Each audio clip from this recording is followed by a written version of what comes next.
10 মুহররম, এই যে এই মাস চলতেছে মুহররম, এটা হচ্ছে এই মাসটা কার? আল্লাহর মাস। এই মাসটা কার? আপনি যদি আশুরার দিন একটা আমল করতে পারেন, আপনার শব্দ কবুল হয়ে যাবে, নসিব খুলে যাবে, ভাগ্য পরিবর্তন হয়ে যাবে। আল্লাহর কসম করে বলছি, যত দোয়া করেছেন আপনার দোয়া কবুল হয়নি।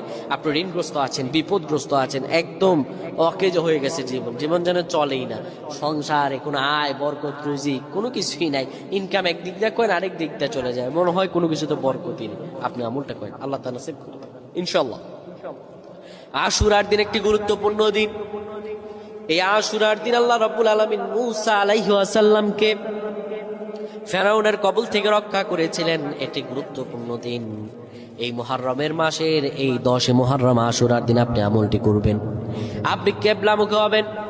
কিবলামুখী হয়ে আপনি আয়াতুল কুরসি পড়বেন 10 বার। আয়াতুল কুরসি 10 বার পড়ার পরে পড়বেন লা ইলাহা ইল্লাল্লাহ। এই দোয়াটি পড়বেন, এই কালিমাটি পড়বেন 100 বার।